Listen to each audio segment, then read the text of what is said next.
किसी भी राउंड में सांप आया तो 1 करोड़ इनका चला जाएगा। We Love Fortune 27 जनवरी से रात 9 बजे Sony Entertainment Television और Sony Live पर। Someone else who was part of your life in your tennis career was Mahesh Bhupathi. I mean, let's take a look at his career. I mean, his AO record is also quite special as well. I mean, unbelievable player. One of the best that India's ever had.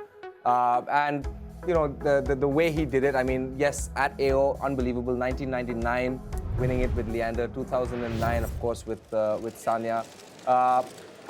You know, the storm that happened when Mahesh Bhupathi first won the first major to have ever been won by an Indian was at the 1996 French Open with Vedika.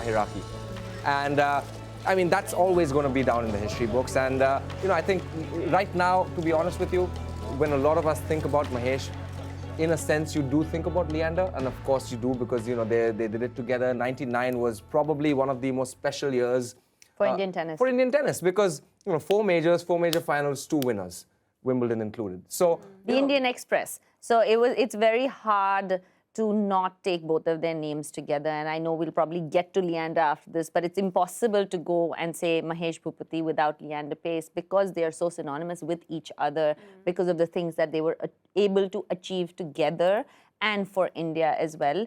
Mahesh, though, does, you know, first Grand Slam winner, first person to become #1 in the world from the tennis from India. You know, he has both of those accolades to his name, and very unassuming guy. Another very chill person, does not give you much. You don't know what he's feeling until you actually are able to sit him down and say, what are you feeling? And then he'll maybe give you a after that. But no, he's, I think it's safe to say we all love playing in Australia. Yeah, We've all won big team. Big results. I mean, again, synonymous for his backhand return. You know, I think the whole world would know about that. You know, I played with him quite a lot, right? And for me, I played with many people. I played with the Bryans. I won with other people. I played finals with other people who were very great players and who were multiple Grand Slam champions. I'll tell you what. Yes, his backhand return was great, especially his backhand line return. But you know what was his greatest shot? His first volley after his serve. And the reason I say that is because he used to be able to dig out that volley from underneath the ground and still make an incredible first volley. Yeah. And obviously, because I'm next to him, I can tell how good it is because of, you know, eventually when he had the shoulder surgery and stuff like that, his serve kind of slowed down. So his first volley became even better. He had one of the biggest and best first volleys after the serve to defend a bad second serve. Yeah. And it used to be like so close to the baseline, nobody could do anything. And he could literally change direction with that first volley anywhere. And the amount of times that I would think that we've lost the point, but we were back in it was incredible. And I had the best seat in the house for that. Yeah, I mean, and you know, a lot of that did go sometimes under the radar because Leander had such great volleys. But I mean, I'll tell you, I've played against them too many times to care because I didn't win any one of them. But a lot of times, I promise you, I nailed the return. You know, everyone was like, hey, you know what, Mahesh is a little slower now. You know, he's older. Just get it down. And I would nail the return. And sometimes I felt like the better return I hit, the better the volley came back. And I do agree. I think there was a lot of parts. I mean, yes, the backhand return is what, you know, the world will always remember him for. Great hands. Great serve, but unbelievable under pressure. Absolutely. And he loved the pressure. He soaked it in. You know, he wanted to be in that big moment.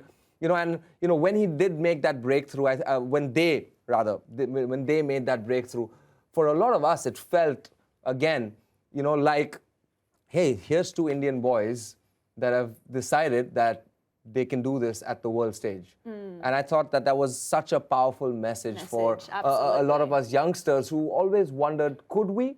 And then you look at them and say, you know what, we can. We used to go to these Grand Slams as juniors and we went together, and that's when they were kind of at their peak, Leander and Mahesh were.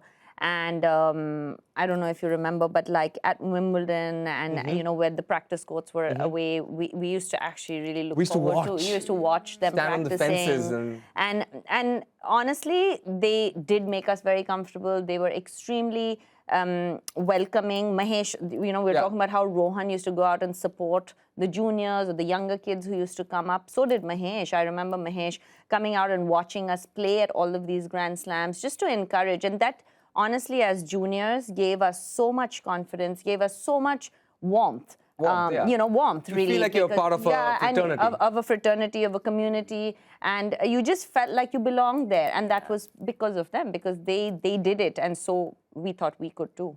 Som, I'm interested to know, do you think that if the Indian Express hadn't separated, they would have been the best ever? I think you should take this, Som. $1 million question, isn't that? Thank you, Grace. Where'd you come up with that question?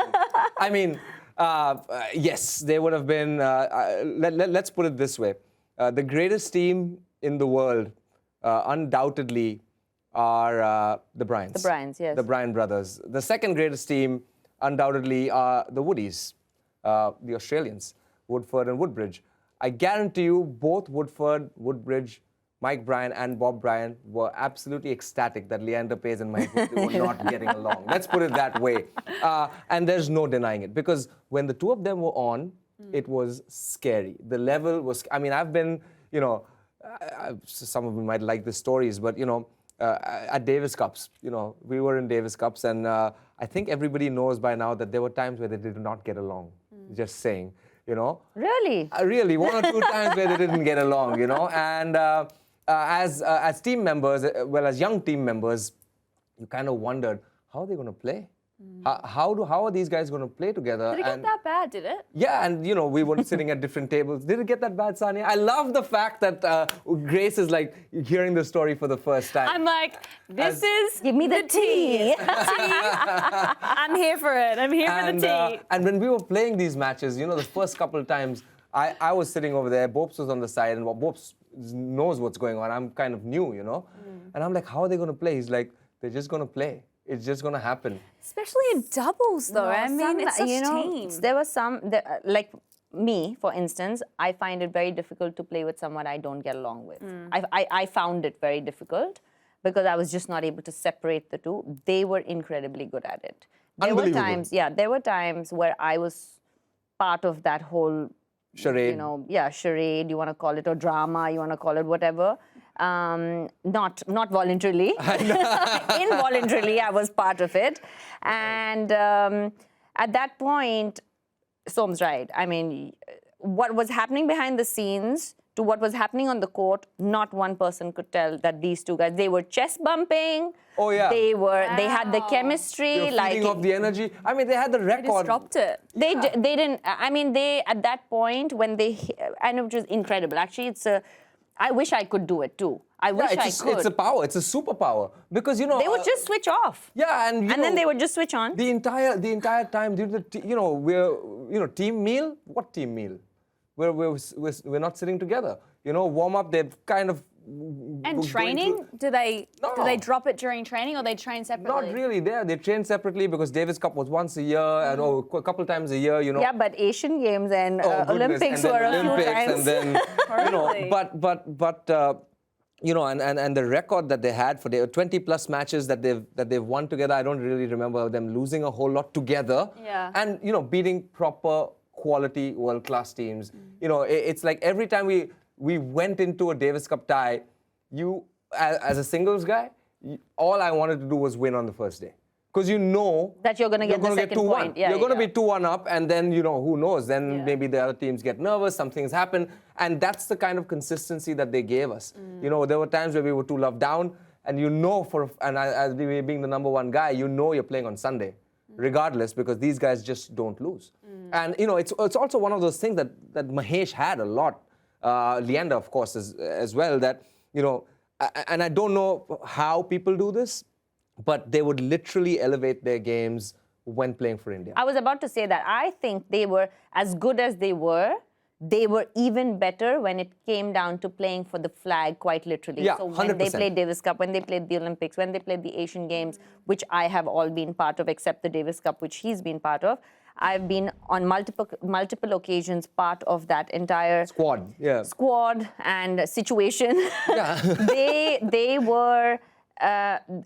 were different tennis players when it came to playing for the flag. They were different, and I don't know how they were different. But Is they were that different. pride? Is that just Perhaps. the I guess what you are playing for? I mean, it's every athlete's dream to play Yeah, for their I think that country. we all play for the flag all the time. But when we do go into these team situations of like Asian Games and the Olympics and the Davis Cup and in Fed Cup for us as the women, we have a special bond. There's You something feel there. that team is one. You feel like the countries. All of a sudden, there is something more patriotic about those times than all the other, 25 weeks that we're on the court. So yes, every time we win, we're Sania Mirza from India, Somdev Devvarman from India.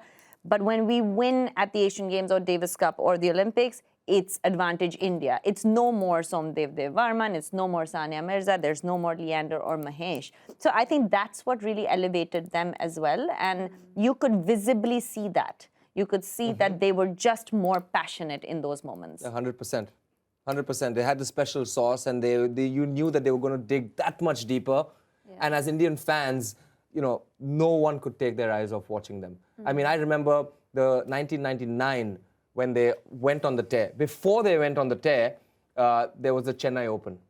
And the two of them came, they played, they were down match points. It felt like every match, but the entire stadium from start to finish were just, and I mean, I was a kid. I was 13, 14 years old at this point, Every single person is going berserk over Leander and Mahesh. And you just feel those goosebumps, you feel that energy, and you feel, the two of them are something special. You can see that it's something special. And then again, the results, I mean, the proof lies in the pudding. They were number one in the world. They won multiple majors. Could they have won more? Yes. Ooh. That was the question. That's where we started. That's where we started, We circled back to that, and there we go. Circle back, and here we are. Got there.